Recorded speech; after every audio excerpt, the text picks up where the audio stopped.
Your Excellencies, Honourable Ministers, my dear Commonwealth friends, good evening. Is anyone out there? Good evening. Ayubowan Vananakam.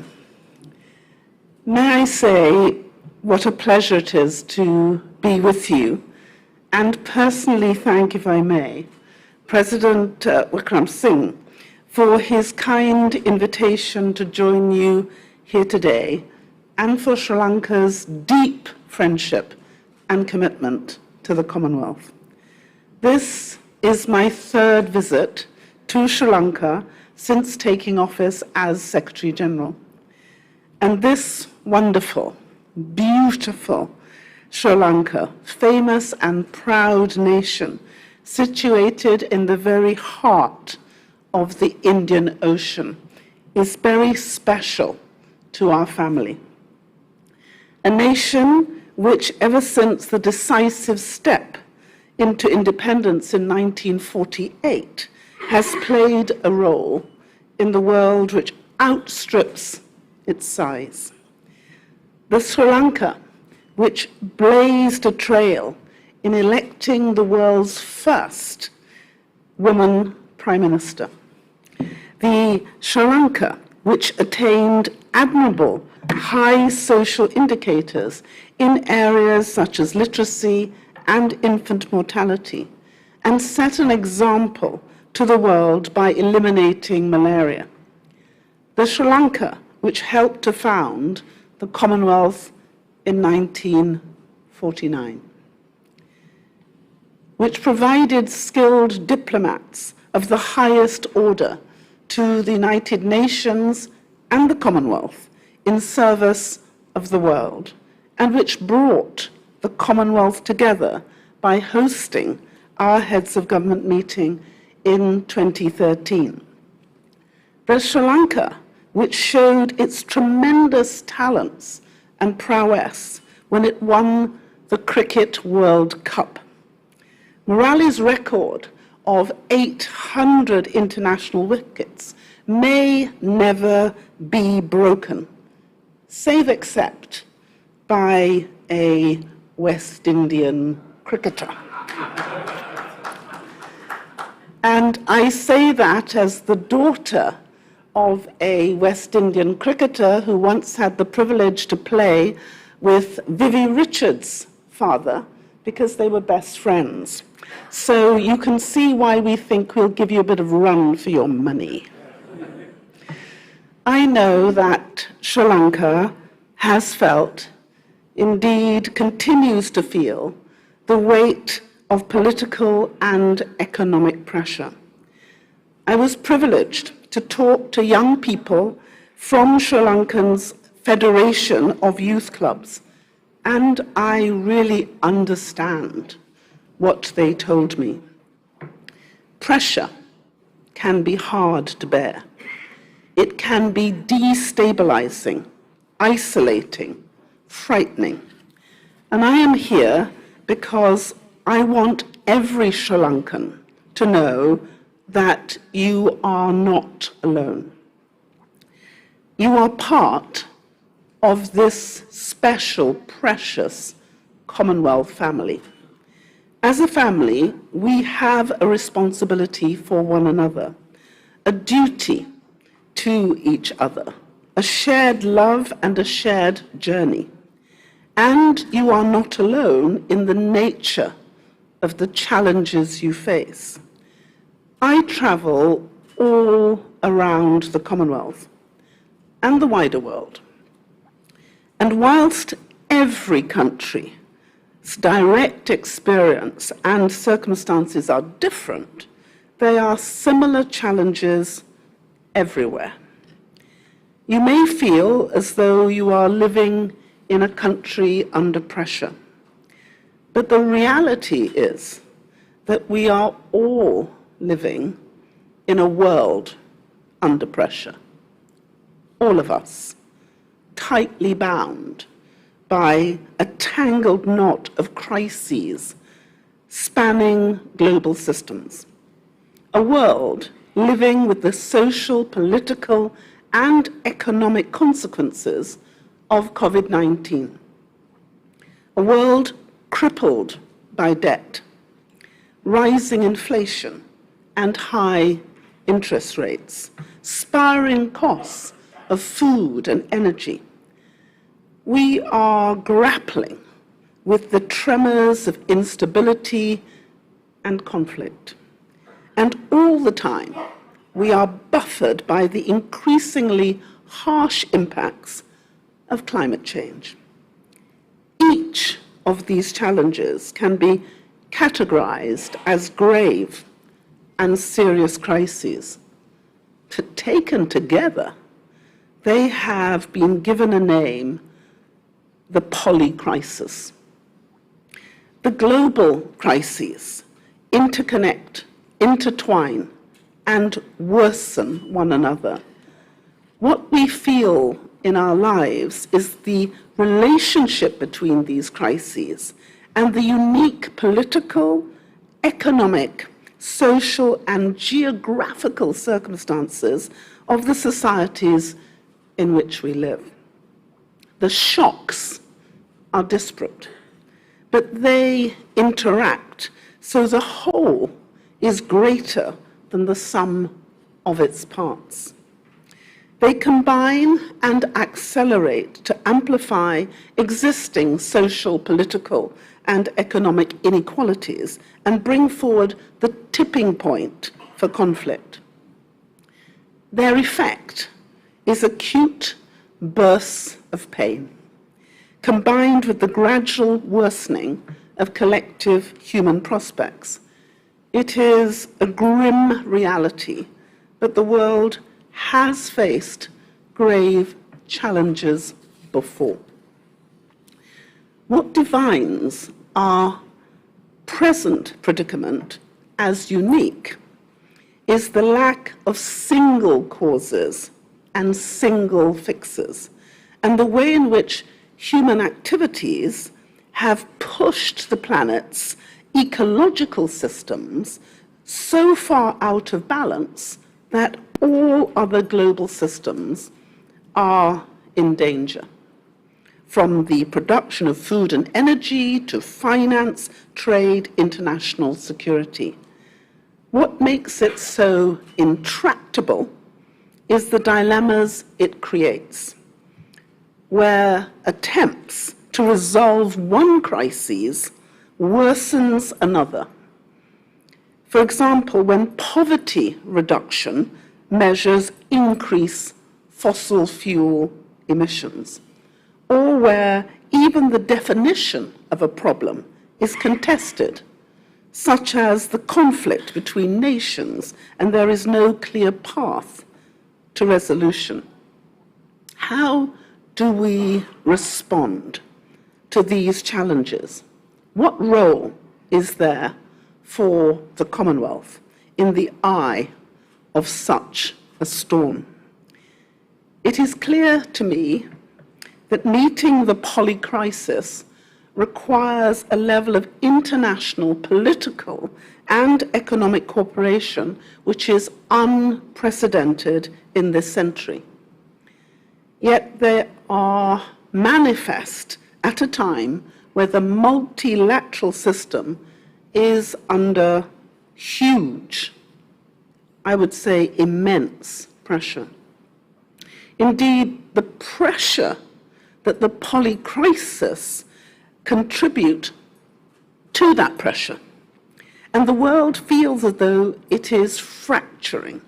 And the increasingly polarized environment, people are anxious about the capacity of governments and international institutions to provide the leadership and action required. And it's exactly in that context, like this, that the Commonwealth can mobilize its greatest qualities, because we are carbon. And when immense pressure is applied to carbon, it can create a multifaceted, complex, resilient, and magnificent diamond. And that diamond is our Commonwealth. We began as a group of 8, including Sri Lanka, brought together under the shadow of empire after the end of the Second World War and at the beginning of the Cold War, to bring a touch of healing to relationships which were changing. Her late Majesty, Queen Elizabeth II, herself observed that the Commonwealth, and I quote, which bears no resemblance to the empires of the past, an entirely new conception built on the highest qualities of the spirit of man: friendship, loyalty, and the desire for freedom and peace, and an equal partnership of nations and races.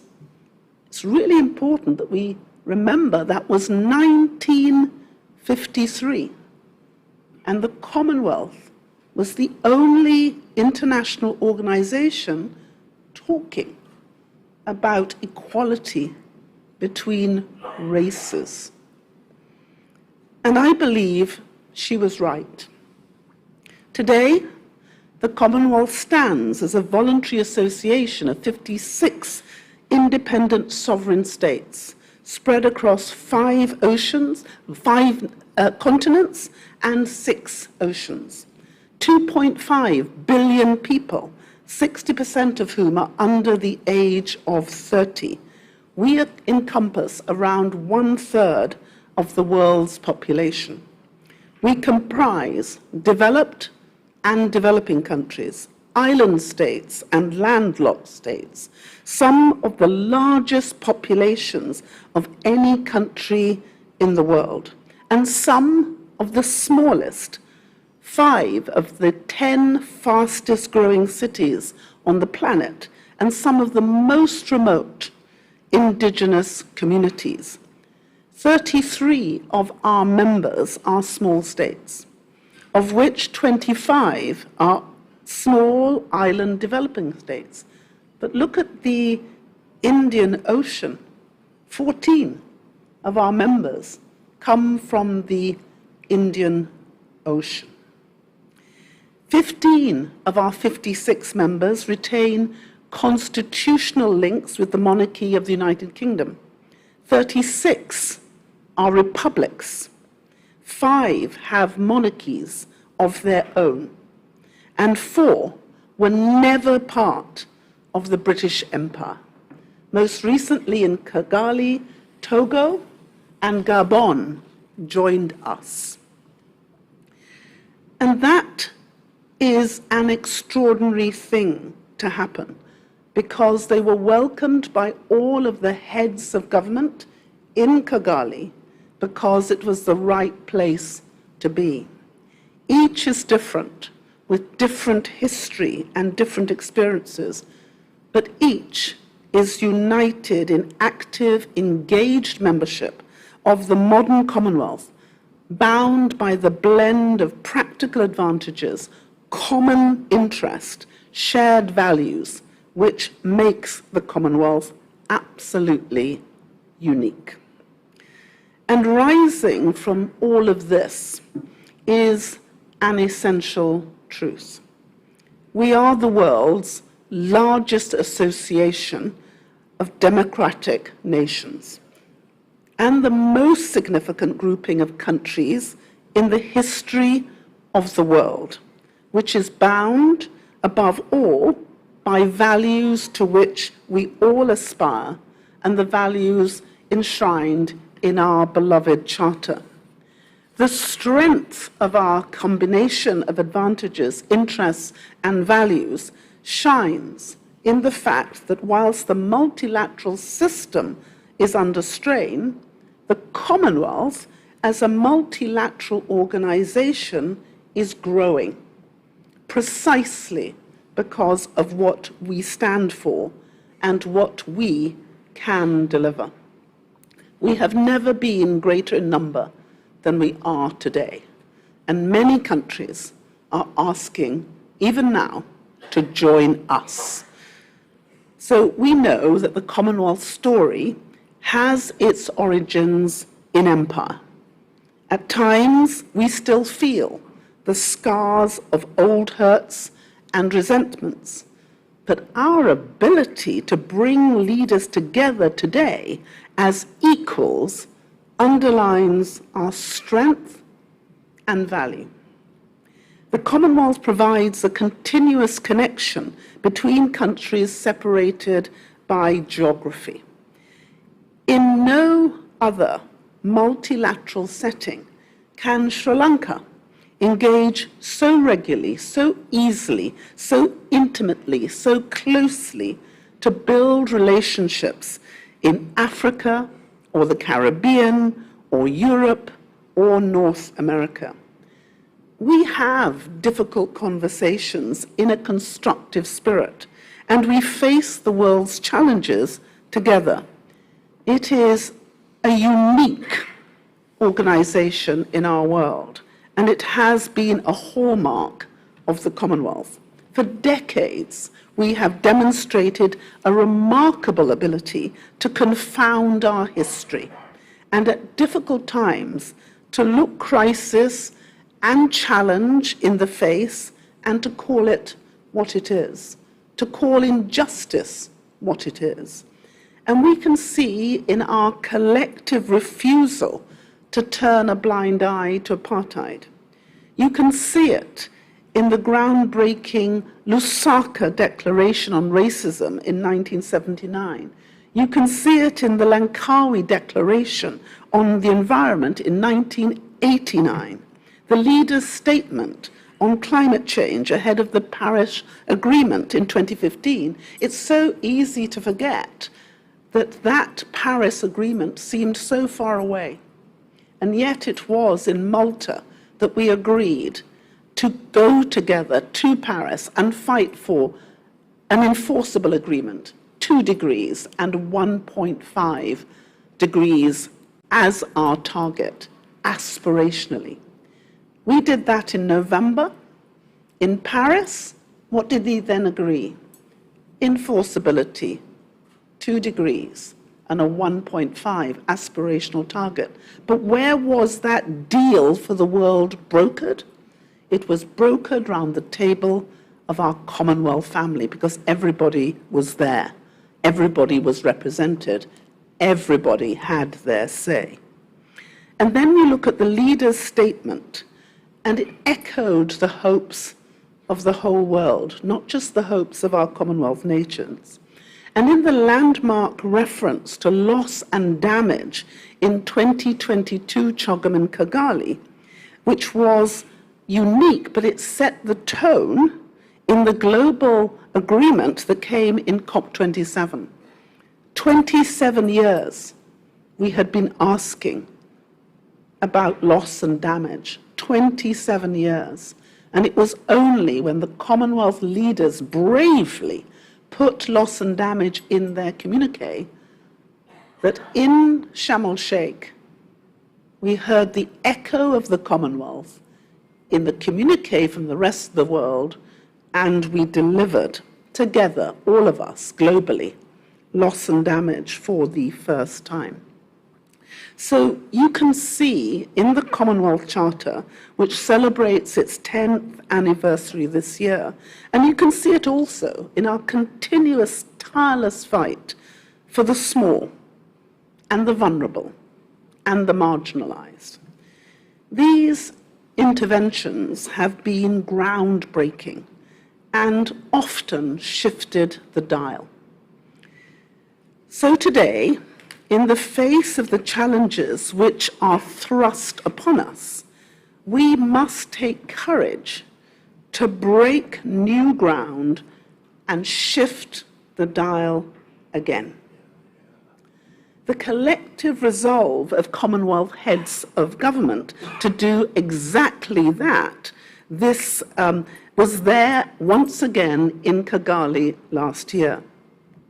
And the credibility of leadership lies in our program of practical action, support, and assistance for our member states, which is more comprehensive today than at any time in the last 74 years of our history. For the environment, we have the Blue Charter and our Living Lands Charter, which are unique, ambitious, principled, comprehensive, and member-led. And I would like to take this opportunity to commend Sri Lanka's leadership of the Mangrove Ecosystems and Livelihood Action Group of the Blue Charter, which has made such a significant difference to performance and attainment, and we have empirical evidence that this has made and been the difference that we needed to make. And our Climate Finance Access Hub has unlocked nearly $60 million worth of essential adaptation and mitigation finance for countries which most need it and which might otherwise struggle to access it. And that was achieved by a contribution of £1.5 million, and we have almost $800 million worth of projects in the pipeline. And I'm proud that Sri Lanka will soon be able to access the full benefits of this work with the placement of a national climate finance advisor here in Sri Lanka. In the face of economic turbulence, debt and inflation, our state-of-the-art debt management system is now working across 43 countries to help them maximize the benefits of debt relief and generate management payment schedules.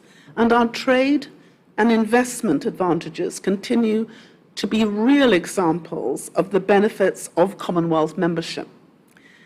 We may not be a formal trade bloc, but trade costs between our Commonwealth countries are 20% lower on average compared to trading with non-Commonwealth countries. And when we disagree well, because it's 20% faster, easier, and cheaper to settle our disputes than it would otherwise be. And in intra-Commonwealth investment, that has had an increase of nearly 30% in the last 7 years. So these are real concrete advantages delivered by working together. And through our Universal Vulnerability Index, we are helping to drive a more nuanced and constructive way of defining and measuring the vulnerabilities of nation states, based not on outdated metrics, but on hard-headed assessments of each country's real resilience and identity, and identify where the need is greatest. And our landmark anti-corruption benchmarks are actively helping governments and the public sector to assess laws, procedures, and actions against international good practice and make improvements if needed. And it's worth just reminding ourselves that the gap between what we have and what we need in order to meet the Sustainable Development Goals is the sum equivalent to that which is siphoned off by corruption. So when we interdict that corruption, we put money and power back into the hands of our governments. And our generally accepted principles for performance management, developed through 2 years of painstaking engagement of thousands of leaders and senior civil servants, are set to proceed through onto the United Nations towards a global consensus on government performance management. But they were agreed in Kigali in June by us first. And these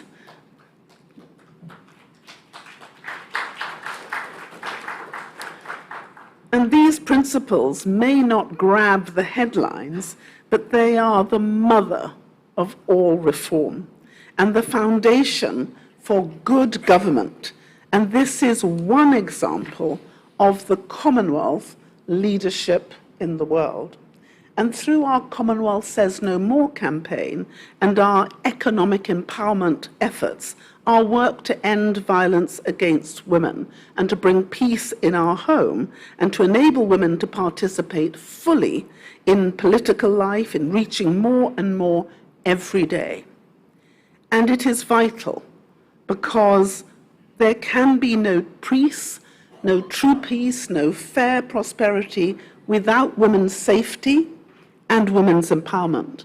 And our work to protect the process, institutions, and culture of democracy, as well as our quiet but essential work on peace, serves not just the Commonwealth, but the whole world. And this is the Commonwealth today, in 2023. Our role, our relevance, our value, our principled and practical response to the grave challenges we all face. And there is another dimension to this argument. The very fact of the Polycrisis shows us that for governments, multilateral institutions, businesses, and civil society, business as usual is simply not enough. It's not enough to deal with the challenges we are aware of, and not enough to deal with the new and unexpected challenges which will inevitably come our way. We cannot simply manage the impact of problems. We must seek to transcend and to build a better future, driven by a combination of hope, hard-headedness, and confidence in humanity's ingenuity. I've often said human genius got us into this mess, and human genius is going to have to get us out. Because during the last decade, the proliferation of challenges I have been describing has too often diverted our attention from a technological revolution which is dizzying in its pace and scale. More people are connected to the internet than ever before. More people rely on digital services than ever before. New technologies such as artificial intelligence, big data, blockchain, cloud computing, Internet of Things have become critical to nearly every sector. They are driving profound changes in our daily lives, changing how we consume, produce, and work, how societies connect, and how businesses are run. By the end of this decade, it will have completely transformed our societies and our economies. So it will inevitably transform our politics too. But if you talk to most public policymakers about the technological revolution, right now, today, you will probably find yourself in a conversation about how to effectively regulate Facebook, or debate about whether Elon Musk is going or doing a good job on Twitter.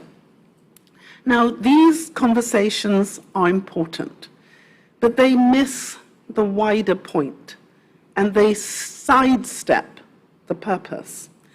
What we should be talking about, and what we can no longer avoid talking about, is how we can harness the extraordinary potential of technological transformation to drive positive change in healthcare, in education, in transport and infrastructure, in governance and trade and justice, to make our societies more equal, more fair, healthier, more prosperous, more resilient, and more secure. We must talk about how it is only through the development and deployment of new technologies at scale that we can achieve carbon neutrality and avoid the worst aspects of climate change. And we must talk about how we can close the digital divide and close the gaping skills gap to ensure that the benefits of the technological change are felt fairly and equally by every region, every country, and every citizen, really leaving no one behind. Those of you who know the Commonwealth will understand that whilst we so often set an example to the world, we are not good about shouting about ourselves, what we've achieved, how we've achieved it.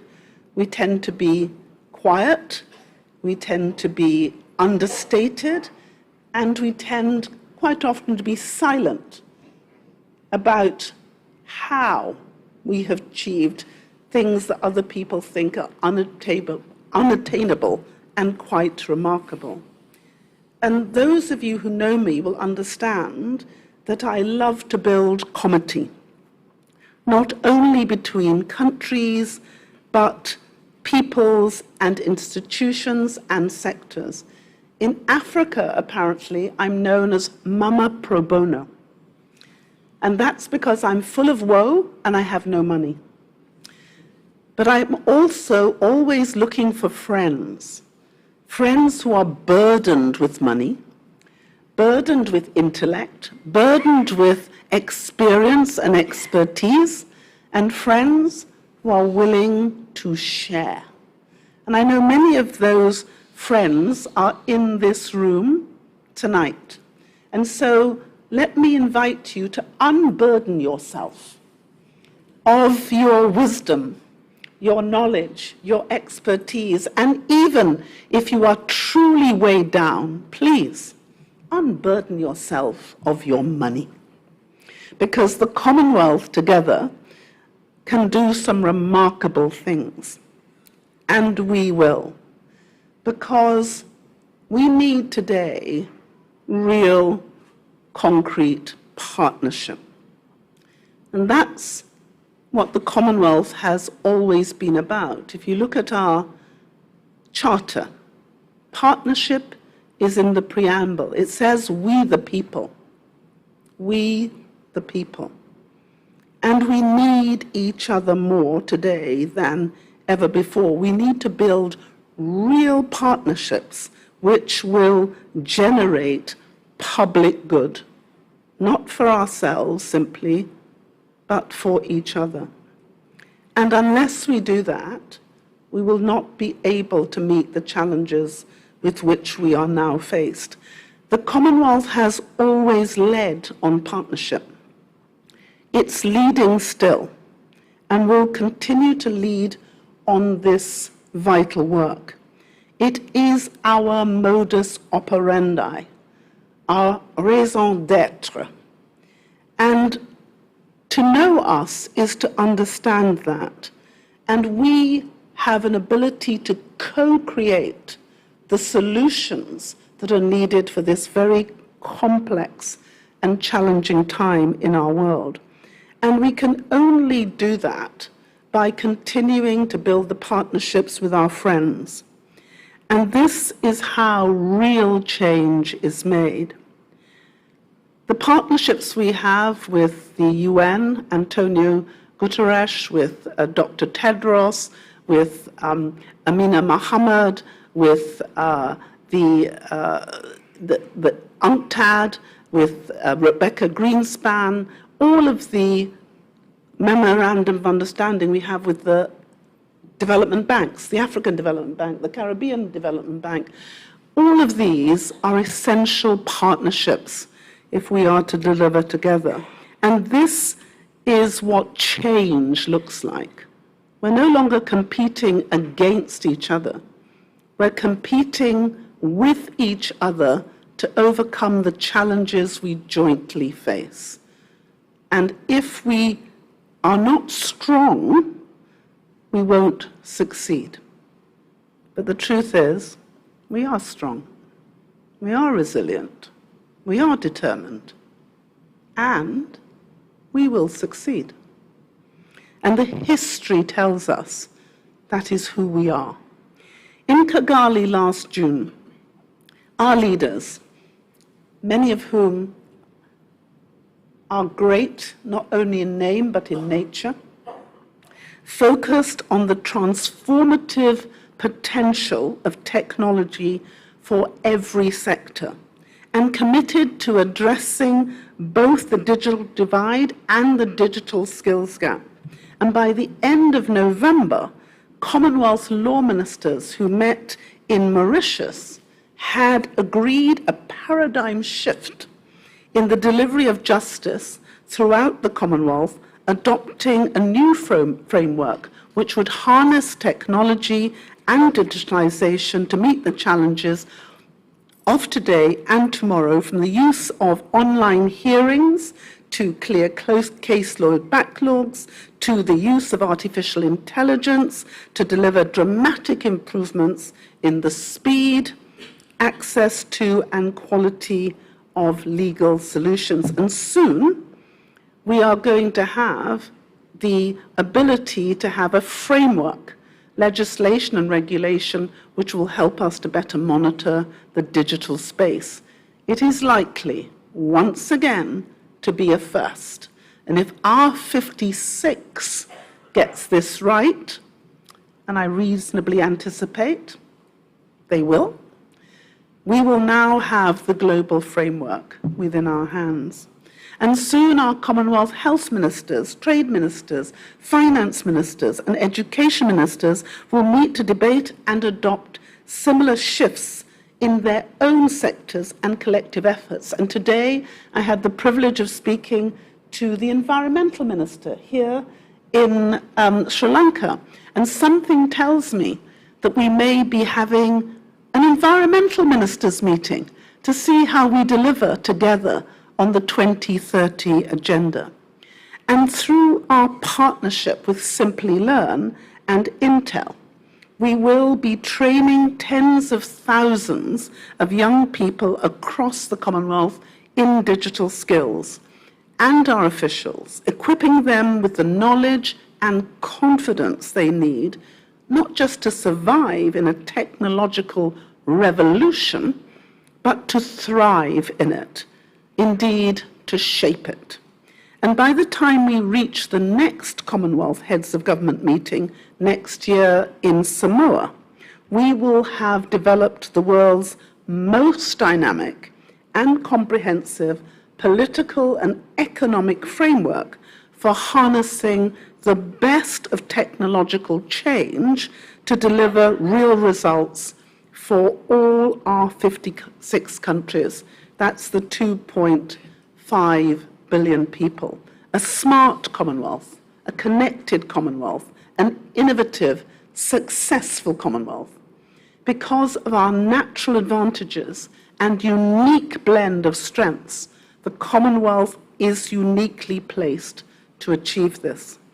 Because of our shared values and shared interests, because of our practical similarities in language, common law, regulatory coherence, business procedures, and large dynamic diaspora communities.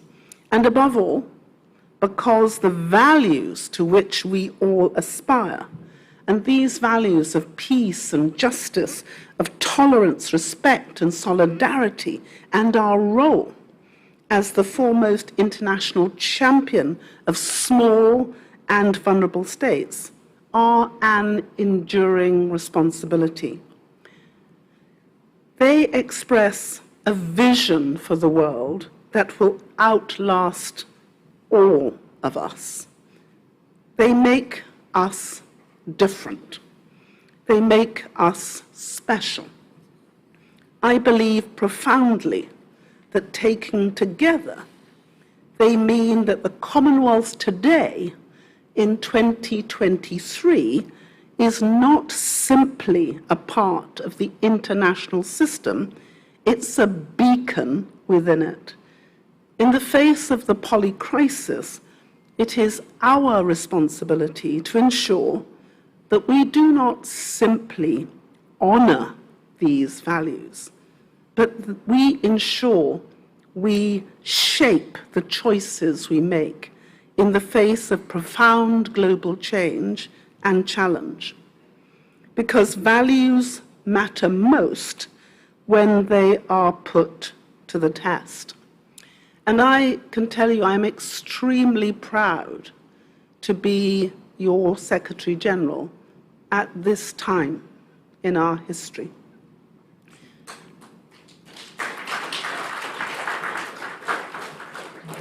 I'm proud of what we've done. I'm proud of the sacrifice that so many have made to make a difference to those who are most in need.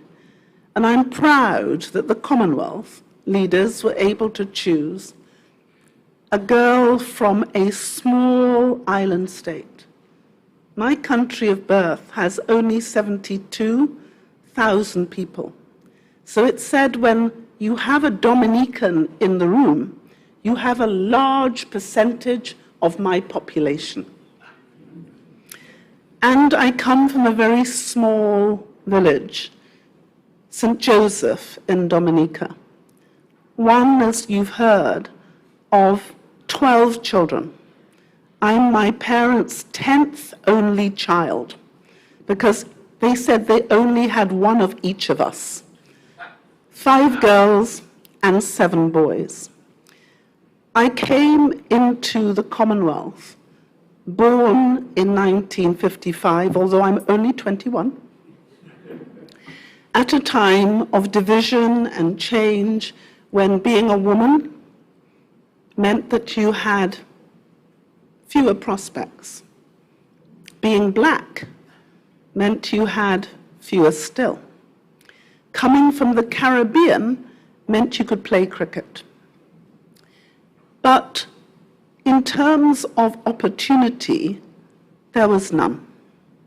Who would have thought that that small child, born in that tiny, fragile island in Dominica, would end up being here today with you?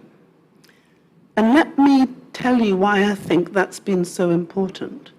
Because from my earliest years, I have loved this Commonwealth. As a child of the Commonwealth, born in the Caribbean, but growing up in the United Kingdom, I've seen the full panoply of who we are. I've seen the love, the difficulty, the trauma, and the courage that has taken us from where we were in the 1950s to where we are today. But not just that, I've seen where we're going, what we can achieve, what we can do together if we stay honest to our history and honest to our future. Please do not let anyone tell you that this polycrisis is too great for us. Nothing is too great for us if we choose to work together. And our Commonwealth has always chosen. We've never stepped away. We've never closed our eyes. We have always stood up and watched, seen, and we have delivered. And I can see it happening right here in Sri Lanka. Challenged, yes. Problems, yes. Determined? Absolutely. Committed? You better believe it. And when we stand together, we will succeed. We used to say we have 2 choices. We can either swim together or drown separately. And trust me, I'm for swimming. So as we swim together, I think there could be no greater service to the world and to the 1.5 billion people of the Commonwealth who are under the age of 30 than that we stand, we face the problems, and we fight. 2023 is the year of peace, the year of the Commonwealth, year of the youth, and it's also the 10th anniversary of the signing of the Commonwealth Charter. It is a unique chance not only to renew our commitment to the values within it, but to bring those values alive in our work. There can be no better opportunity to ensuring that we do not simply represent words on a page, but we turn it into lived experience for all, now and for the generation to come. These values are especially important in understanding, navigating, and harnessing the technological revolution. It is exciting and full of potential, but it is disruptive, and in the wrong hands, it is potentially dangerous. A scalpel can save a life, but it can also take it. And the Commonwealth's position as the first decisive multilateral mover on technology is not only an advantage to our member states, it's an advantage for the whole world, because we can load the coming, transforming our lives, our values, which are unalienable, unshakable, generous, focused on the common good, bringing people together and drawing our strength. This is really our time. And Sri Lanka is an essential part of that. You have shown before that it is possible to inspire and to be inspired. And you have proven that it is not about being large. Your country is unique, but it is the example you are able to set, that you've set in the past, and I know you will set in the future. I believe that any nation which brings the values of the Commonwealth alive, no matter its size, can be strong and free and prosperous and fair and a force for good in the world. This is Sri Lanka's promise and the promise of the Commonwealth. And I suppose it's my job and my commitment as Secretary General to help you unlock that promise for the good of all Sri Lankans, for the good of the Commonwealth, and for the benefit of the world. And I promise you, whilst there is breath in my body, I will fight for this dream. All of you know I'm a practical dreamer. I want all my dreams to come true. So far, even things I never dreamt of have come through. And I know this Commonwealth has a long way to go. We will go together, we will arrive safely, and we will succeed. So, Bohama Ishsusi, Nandri, and thank you.